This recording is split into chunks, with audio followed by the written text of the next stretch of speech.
Hello everyone, welcome back to my channel. This is Mizuki Arts. Today we are going to be redecorating, or I guess just decorating, a brand new sketchbook because I recently finished another one. I actually usually use Canson watercolor sketchbooks, and as you can see I use the spiral ones. So first up, I wanted to secure all the pages in place except the cover, because I'm going to remove the cover just to make it easier to paint. This probably was an unnecessary step, but it made me feel better knowing that by potentially destroying the spiral, I wasn't going to have a mess of pages everywhere. Then I decided to sand the texture off of the cover of the sketchbook, and it made a mess of my fingers, and I had a hard time thinking of ideas after that for what to decorate my sketchbook with, but I decided to just start with a black base coat because I knew I wasn't going to go super pastel.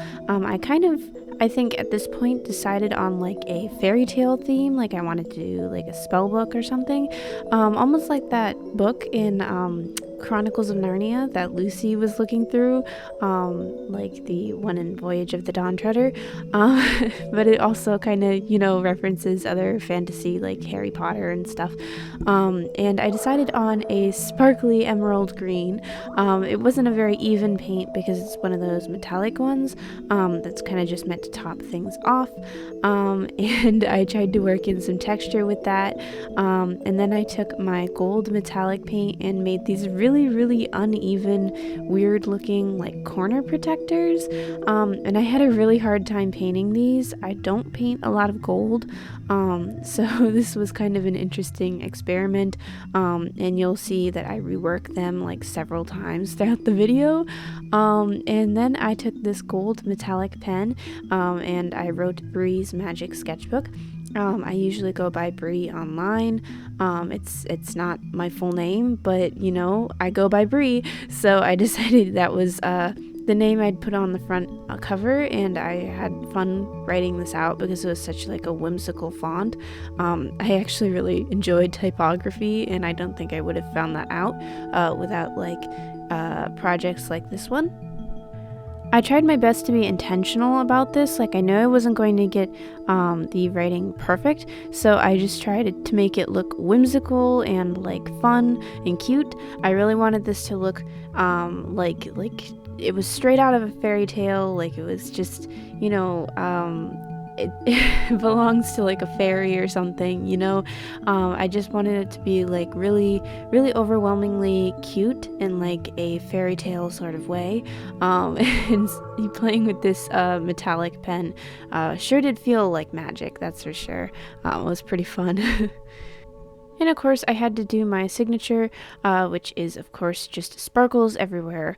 I know a lot of artists say it's their signature, so I guess that's not very unique at all, but I love doing sparkles, so I did them all over the place. And then I decided to incorporate some roses, which were really fun to draw. Again, not trying to get them perfect because it wasn't like I was penciling this out first or anything. I just wanted it to be a sketchbook that was interesting to look at and would be fun for me to work in, because I do have to carry this thing around for like several months. I think I typically take like a month and a half to 2 months to fill like a 60-page sketchbook, so I want it to be fun. And then I took out these craft gems that I've had for like 4, maybe 5 years. As you can see, I don't use them a lot. I mostly used them for like doll customizing and stuff back when I used to do a lot of that. I glued a couple of the pearls on, and then painted the ones that were on the corner protectors, and glued some of the smaller ones around the cover, like near the title and stuff. And these are really cool. I would have used the gems too, but I don't know, I just didn't feel like there were any that particularly suited the color palette. So it's just the pearls, but they're just kind of meant to be an accent anyway. I kind of feel like the gems can take over so quickly if you let them, and I really wanted this to look like pretty simple. And then I took a wooden mushroom that I'd failed at painting before, and I recoated it in red. As you can see, I had some trouble with the opacity, just because I'd already painted it before, so I didn't have that nice absorbent quality of wood that usually helps out a lot. I like to add like charms and stuff to my sketchbooks, so I figured I'd do something like that with this mushroom. However, the way that I attached it was kind of stupid, and I'm surprised I didn't think about this, but I didn't make the charm itself long enough that the mushroom wouldn't be in the way when the cover's folded back. So, you'll probably see that in like my Instagram reels and shorts and whatnot, like me fighting with the cover of this thing now because the mushroom charm isn't long enough. You may notice it. I probably won't point it out at any point in those videos, but you know. I tried to give this mushroom like lots of cute little speckly spots. I don't necessarily like mushrooms to have like big spots. I want the colors still to stand out. And then I strung some fake pearls, and my Dremel battery was dead. And I don't mean like dead like it can be recharged. I mean it's like dead. So I had to drill this by hand with pliers and a drill bit. And then I hot glued the end of a string for the actual charm portion to the mushroom, and then I secured it with a little bow. I say secured, but really this is probably going to fall apart. It probably won't make it through to the sketchbook tour, like for when the sketchbook is like fully completed, like several months from now. But you know, live and learn, I guess. I didn't care at that point. I don't know why. I just didn't. I couldn't think of a better way to attach it just because of the whole Dremel situation. And then I manipulated all these spirals back into place so that the cover would be secure on the sketchbook. Again, as you can see, that back side is not pretty. And then I attached the charm. I think if I had attached the charm a little bit lower, it would be fine, but alas, brain dead.